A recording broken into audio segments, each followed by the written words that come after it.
Bonjour à toutes et à tous et bienvenue dans cette session dédiée à l'éducation dans l'Innovation Day. Donc, merci d'avoir cliqué sur le bouton de la session éducation. C'est très important pour nous de pouvoir aussi partager avec vous ce que l'on fait dans le monde académique. Avant d'aller plus loin, if you don't speak French, there is another video in English. Y también, si no hablas francés, hay una otra video en espagnol. Donc, je disais que la session sera dédiée à 100% donc, à l'éducation. On va voir ensemble comment l'industrie et l'éducation ont finalement toujours évolué ensemble et comment ce système aussi a permis au monde académique de suivre l'évolution du monde industriel à travers un portefeuille qui leur a été dédié. Avant de parler en profondeur du sujet, je pense qu'il est aussi important qu'on puisse se présenter. Donc, aujourd'hui, donc, il y a Melody Gann. Donc, on représente en fait l'organisation 3D Expérience EDU au sein de Dassault Systèmes, qui est dédiée à 100% au monde de l'éducation, pour vous montrer aussi l'intérêt et l'importance qu'on donne à ce secteur. Donc, Melody s'occupe du réseau global de nos partenaires et puis également en interne. On travaille beaucoup ensemble sur l'animation de nos partenaires pour finalement faciliter la vie à toutes les instituts académiques, à toutes les universités, les instituts de recherche pour accéder facilement à nos services et nos solutions. Et puis moi, je suis donc Atsuli Reda et je m'occupe dans la Géo e-West, donc France, Ibérie, Afrique et Moyen-Orient, d'un réseau de partenaires également. Et ma mission principale, c'est bien sûr que toutes les universités et les écoles puissent accéder facilement à nos logiciels et nos services, et puis aussi de monter avec en collaboration avec nos partenaires, des partenariats stratégiques avec les universités de la région. Donc voilà, qui sommes-nous? Et sans trop tarder, donc vous l'aurez, je pense, compris que l'agenda finalement sera réservé à l'éducation et le lien qu'il y a entre l'éducation et l'industrie et comment finalement on essaye toujours de combler le gap qu'il pourrait y avoir des fois. On aura une section ici dédiée donc à nos deux portefeuilles, d'un côté SolidWorks et puis de l'autre la 3D Experience, qui permettent à toutes les institutions académiques de suivre ce qui est utilisé tous les jours dans le monde industriel. Donc, c'est très important de leur donner aussi cette possibilité de démocratiser toutes nos solutions pour faciliter l'accès à tous les étudiants et les former très tôt à nos solutions et nos logiciels. Et puis enfin, on parlera des challenges étudiants. Donc, ce sont des compétitions dans lesquelles on invite les étudiants à participer pour répondre à des problématiques du monde réel, très souvent d'ailleurs organisées en partenariat avec d'autres entreprises. Donc pour la première partie, cette partie donc dédiée à la mission et de Dassault Systèmes dans le domaine de l'éducation, on va voir une courte vidéo ici qui parle un petit peu de l'histoire, comment tout a évolué, comment tout a commencé au début, et puis le lien qu'il y a entre l'évolution d'un côté de l'industrie et puis finalement l'éducation, comment elle a suivi cette révolution-là. Si je vous disais quel était le point commun entre l'homme, l'expérience et un futur durable, je vous laisse découvrir la réponse dans la vidéo juste après.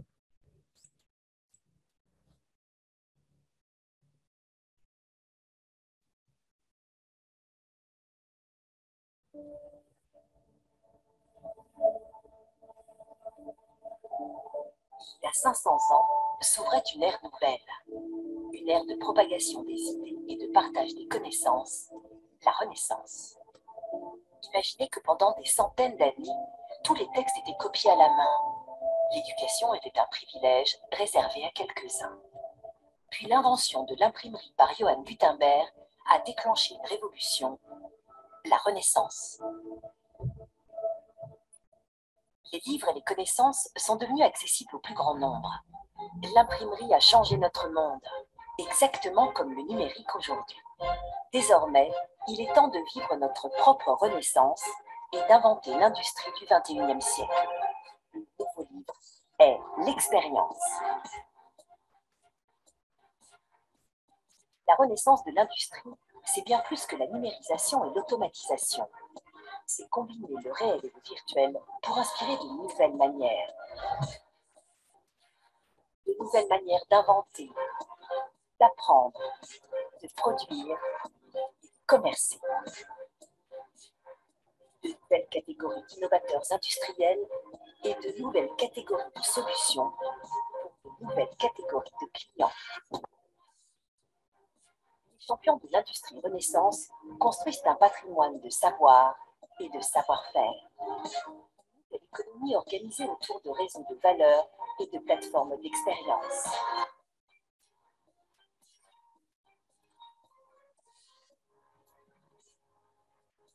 Temps de faire grandir les forces vives de demain.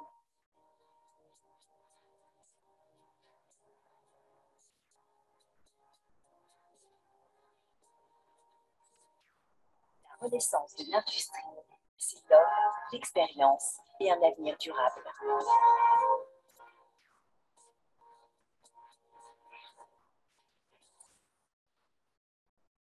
L'assosystème est le catalyseur et le vecteur de la renaissance de l'industrie par l'expérience.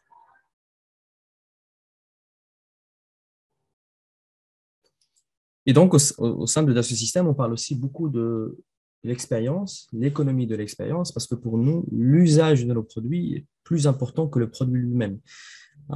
Et cet usage trouve toute sa valeur, en fait, dans le monde académique. En fait, on s'est intéressé très tôt au monde académique parce qu'on s'est dit que c'est là où se trouvent les forces vives de demain et les acteurs dans l'industrie de demain.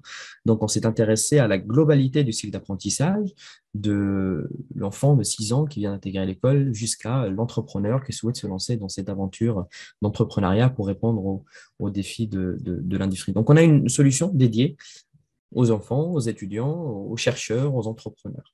Et l'idée derrière, c'est bien sûr de les accompagner et les former aussi très tôt à ce processus d'innovation, donc leur donner quelque part les moyens d'agir et de faire vivre leurs idées grâce à des outils très connus du côté de l'industrie.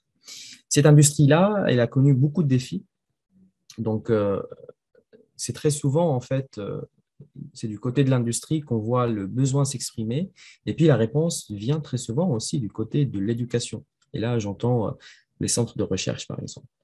Donc, cette industrie, elle a évolué. Donc, avant, on parlait des différents silos d'entreprise qui étaient complètement déconnectés. Donc, l'équipe R&D, par exemple, un ingénieur, excusez-moi, un ingénieur, par exemple, il va travailler avec son équipe R&D. Il ne sera pas forcément en contact avec l'équipe qui travaille sur des projets de génie électrique. Pareil, l'équipe marketing est complètement déconnectée de l'équipe qui travaille sur des sujets, par exemple, c'est le sujet technique. Et tout ça, ça a déclenché en fait un nouveau besoin qui est de créer finalement un écosystème connecté et efficace pour construire, par exemple, la Tesla de demain. Et ben, l'ingénieur, il doit communiquer avec le product manager, avec l'équipe marketing, avec l'équipe qui s'occupe de la partie électrique du projet. En fait, toutes ces personnes, finalement, dont le corps du métier n'est pas le même, ils ont le même point commun, qui est de collaborer pour la réussite d'un processus industriel. Et donc, la révolution industrielle et éducative, elles se sont toujours accompagnées. En fait, à chaque fois qu'on a eu une révolution du côté de l'industrie, elle a été suivie par une révolution du côté de l'éducation. Parce que, comme je disais au début, finalement, l'industrie a des besoins, elle exprime des besoins aux chercheurs, au monde de l'éducation. Et puis, du côté des centres de recherche, on commence à travailler sur des nouvelles solutions pour répondre à ces besoins-là. Et c'est comme ça comment finalement les deux ont réussi à grandir ensemble. Euh, L'industrie 1.0 a pu évoluer jusqu'à arriver aujourd'hui à l'industrie 4.0. Et là, on parle à peu près de 2011 avec donc l'intelligence artificielle, la robotisation d'un certain nombre de process. Et puis, de côté de l'université, il y a eu aussi des nouveaux besoins qui se sont exprimés, des besoins que souvent on pourrait résumer à ces exemples ici, donc la numérisation, la mise en place aussi des systèmes de gestion d'apprentissage, les LMS. On trouve beaucoup d'universités aujourd'hui qui ont fait acquisition de ces outils-là pour permettre aux étudiants d'accéder à n'importe quel moment, sur n'importe quelle machine, à leurs cours, aussi à créer un moyen ou un channel, un canal de communication. Il y a un besoin également d'un contenu interactif et ludique. Euh, on voit ça avec les MOOC, avec euh, par exemple le prof qui utilise des vidéos pour donner son cours. Les interactions numériques aussi, très importantes. Une fois qu'on a en fait essayé de digitaliser l'enseignement, il a été important aussi de permettre à tout le monde d'interagir avec ce contenu numérique. Et donc, cette interaction permet de créer un environnement aussi très connu du côté des étudiants, inspiré des fois par les réseaux sociaux. Donc, on retrouve les likes, les commentaires, etc. Un apprentissage par projet, ça a été une initiative très importante pour aussi approcher très tôt les étudiants de l'environnement industriel, parce que souvent, demain, quand ils vont se trouver dans le monde industriel, bah, ils vont devoir collaborer avec leurs collègues, travailler en équipe. Et donc, c'est pour ça qu'il y avait ce besoin-là de monter des projets euh, euh, dans le cursus académique des étudiants. Et puis enfin, l'apprentissage mixte. Et là, par ça, j'entends à la fois l'apprentissage en présentiel, c'est-à-dire dans un cadre classique où l'étudiant assiste à des cours avec un prof en face, et puis aussi l'apprentissage avec des classes virtuelles, l'apprentissage à distance, l'apprentissage désynchronisé, où l'étudiant peut accéder à un parcours de formation et il peut se former très facilement. Vous voyez que tout ça, en fait, est englobé finalement dans la 3D expérience EDU, qui est donc notre solution dédiée au monde académique, où finalement on s'est inspiré de tous ces besoins-là et on a essayé de créer une solution complète. Et cette solution complète, c'est un portefeuille qui est mis à disposition comme un service pour la communauté éducative. Donc, ce sont trois choses finalement dans ce portefeuille-là. D'abord, du logiciel qui est complètement aligné avec les disciplines de l'ingénierie. Donc, en fait, l'objectif ici, c'est d'amener les meilleures pratiques du monde industriel directement dans les classes. Et pour ça, il y a eu des conversations avec les parties prenantes du monde académique et puis également de l'industrie pour voir ce qui pourrait intéresser un enseignant pour former ses étudiants. Deuxième point ici, c'est le contenu d'apprentissage. Donc, c'est ce qui permet de transférer les connaissances et le savoir-faire dans un contexte industriel. Ces contenus d'apprentissage sont aussi très souvent euh, montés avec une collaboration avec des industriels qui proposent des fois des projets, par exemple, ou simplement enseigner autour d'une discipline.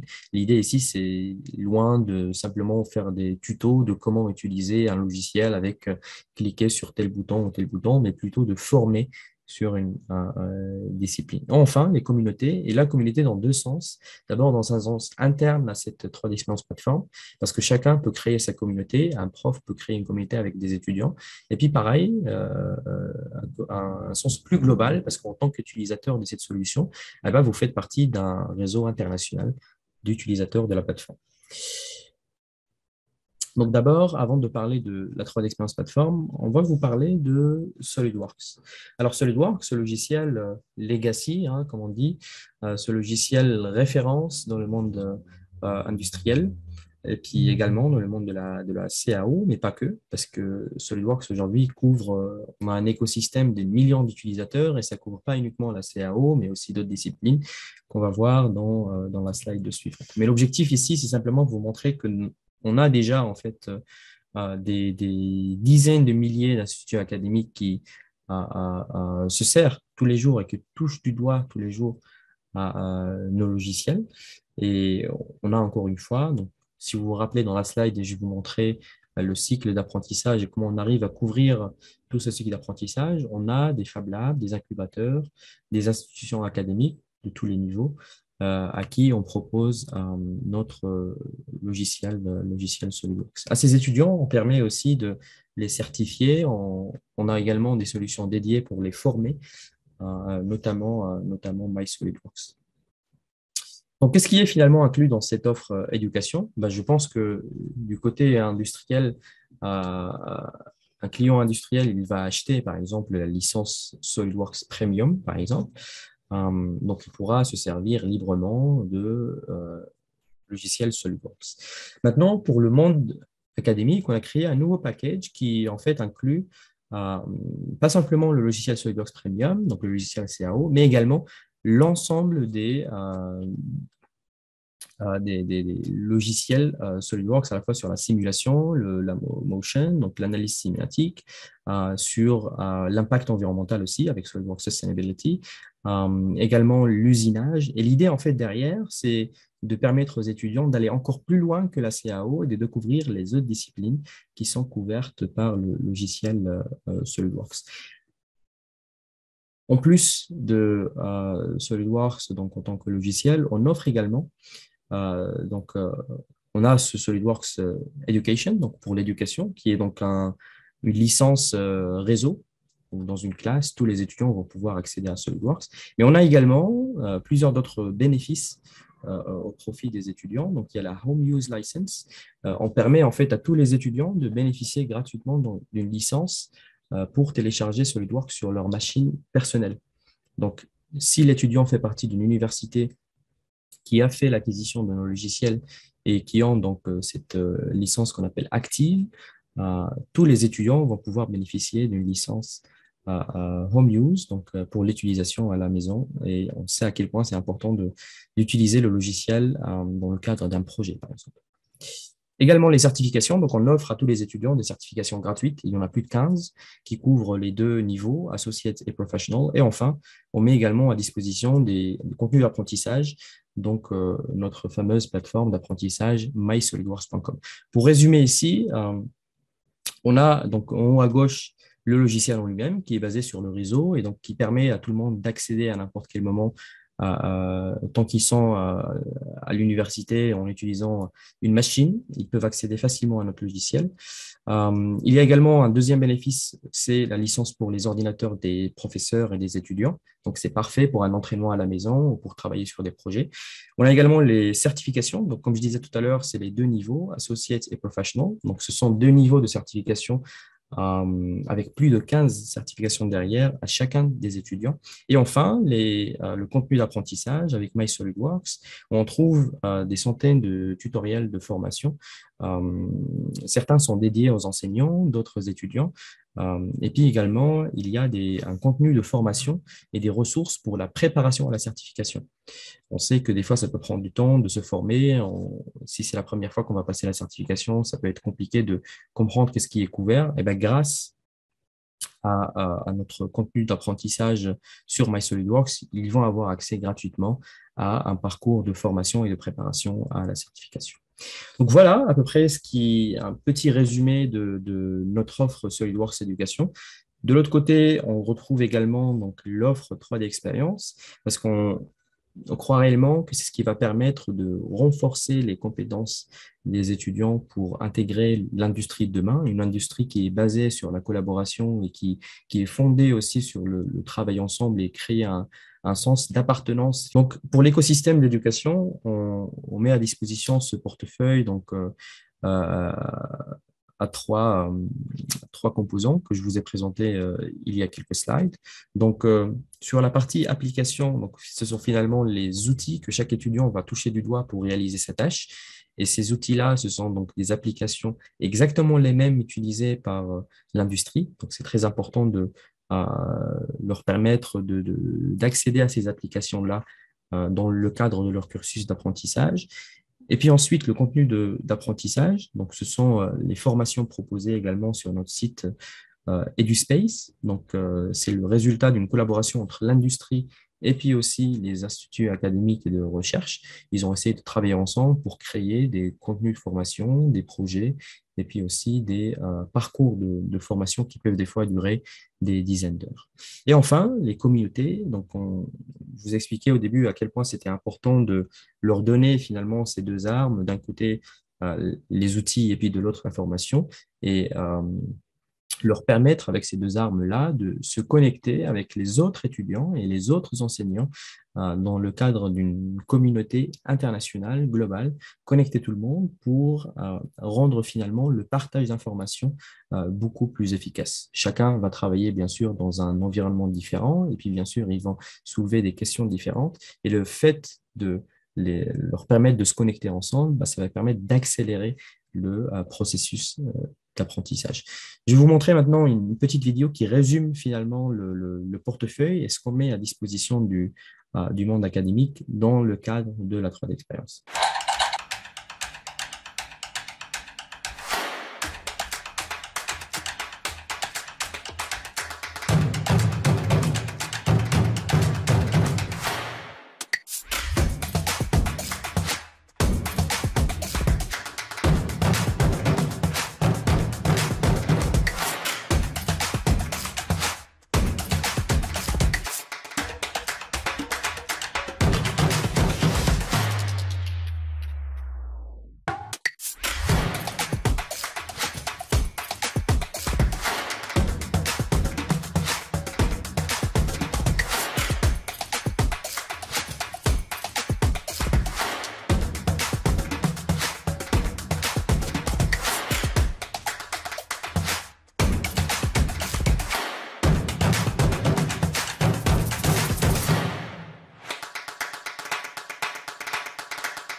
pour résumer, en fait, on a une solution pour le besoin de toutes les écoles.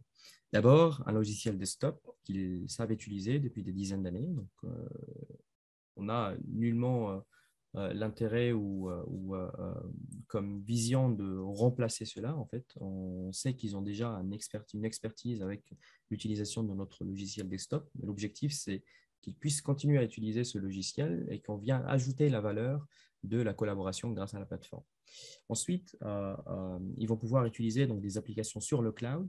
Il y a le 3D Designer donc, pour pouvoir faire de la CAO sur le cloud, sur n'importe quelle machine, à n'importe quel moment. Et puis le 3D Experience Engineer, qui est donc un rôle qui représente finalement un package des 11 meilleures marques de ce système, Enovia, Delmia, Simulia, donc pour couvrir toutes les disciplines et pour permettre aux étudiants très tôt de découvrir aussi les autres disciplines et pas simplement, par exemple, le génie mécanique, mais de découvrir aussi ce que c'est la simulation, ce que c'est le manufacturing, etc. Et enfin, il y a cette solution 3D Experience SolidWorks qui vient proposer donc, une version cloud de SolidWorks où on a combiné SolidWorks et la plateforme.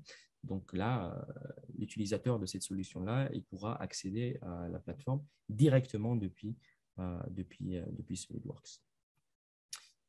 C'est ce portefeuille, donc, comme vous voyez, il est très large et il couvre vraiment tous les besoins. Et on essaye encore de montrer aux étudiants que les besoins de l'industrie ne cessent de changer en mettant en place des challenges. Et dans ces challenges-là, on essaie de les défier sur des problématiques réelles, donc pour les préparer finalement au monde de l'industrie qui les attend demain. Ici, on a un exemple des étudiants qui ont participé. Donc, en fait, on met en place chaque année Project of the Year, donc le projet de l'année. À gauche, c'est un étudiant de mémoire au Japon qui a travaillé donc, sur Formula 1, où il a fait un travail formidable sur l'analyse, donc plutôt spécialisée en thermodynamique, avec l'analyse des fluides, et puis le tout dans une expérience de réalité virtuelle sur la plateforme. Un autre projet qui a été aussi le projet gagnant de l'année 2020, donc des étudiants de l'ESTACA, une école d'ingénieurs en France, qui ont travaillé donc sur une tortue robot pour le nettoyage des ports. Donc vous voyez, ce sont des projets très poussés, des projets qui nécessitent quand même une certaine expertise.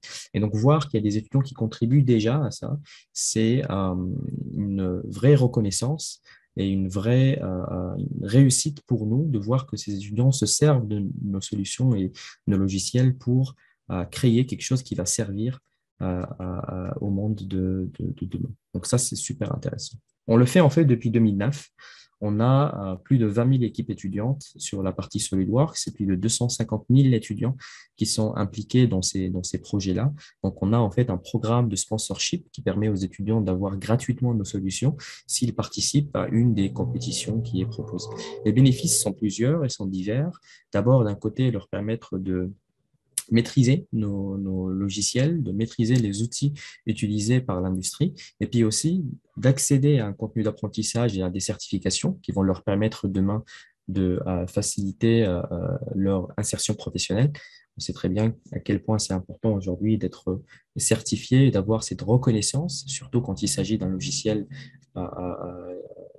qui représente une référence dans le monde de la CAO, mais pas que. Et puis également, ces compétitions-là, c'est aussi le moment pour les étudiants de développer leur réseau professionnel parce qu'il y a beaucoup d'acteurs industriels qui sont présents et donc c'est le moment pour eux aussi de pouvoir élargir leur réseau et créer aussi un lien fort avec les industriels.